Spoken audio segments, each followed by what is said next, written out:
Hi, my name is Paul Chevethan. I'm the crew chief of Pole Espargaro at KTM Racing. I'm Christian Gabarrini. I started at the end of 2002 with LCR team in 125 250 machine. From 2004 I stayed in MotoGP until now. I'm Christophe Bourdignon. I have been working in this paddock since end of '92, and for the last 6 years I was Carl Crutchlow crew chief. Inside this group we have a specialist in electronics, a specialist in suspension, my tyre guys speaking with Michelin, and you get the information out of them based on your problems, and then I try to decide which would be the best way to sort that for the next session. Usually our style is to find during the winter test a base setting, and we usually didn't move so much from that because we don't have so much time to make many tests, and in the other side because the rider had to have some confidence with this setting. When the season starts, you don't have a lot of time to create something new at every track. So what we try to do is in the winter time or in our test days, we try to make a very good plan on what we want to achieve. So we would, example, in the winter explore everything. You explore the chassis stiffness, you explore new suspension concept, new electronic ideas, the engine guys will bring you new engines. All these parts you have to try to put together in these short days. So how you plan the day, how you plan to get the absolute maximum information, plus you have to give the information back to the company so they can build the stuff ready for the race. Of course, end of the season, all the manufacturers have some idea of what they will bring on February for the first test.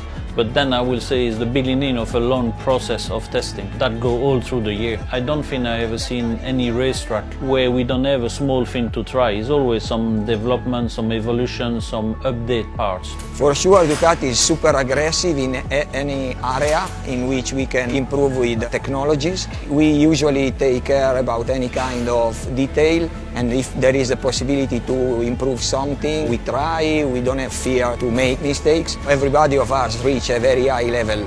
We are always looking for something different, an aerodynamic, electronic, engine, every sector. Every manufacturer try every weekend to find a solution, and it's really difficult to make a big improvement. In bike performance, I think the main difference can be done by tire performance, because everybody always try to improve tire performance, every manufacturer.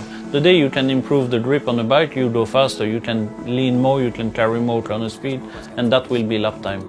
The limit of how fast you go is the tyre, because all the bikes are working well. The innovation is that we've just got faster and faster, so you get more corner speed, you get more braking performance. So that puts the stress back on the tyre very quickly, and then you find again that limit. For sure, the electronic is the bigger difference we can see from the past, because it helps a lot to have a consistency, to control everything easily, especially when the tires start to drop.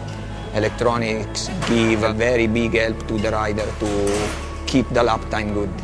For me, the biggest innovation was maybe when Honda bring the seamless. That was an innovation that worked at every circuit, at every part of the circuit. After it's been a lot of small evolution like the aerodynamic, the wings, the spoon and all that. There's many innovations, you know, the Honda bought the gearbox, Ducati bring the aero package. We're dealing with the steel chassis, you know, we're innovative in that way.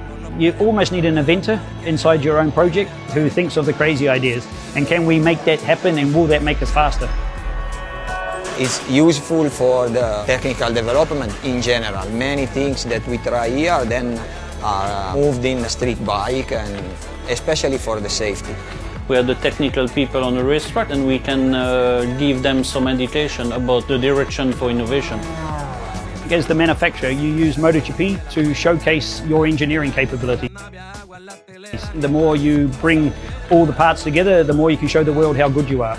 You've got to look at the electric side of things, you know. This is where definitely the world is heading. So is there something that we can bring into this sport that's going to help us in the next century on this part? The technology is going so quickly that maybe this would be the next big thing in the world of motorsport.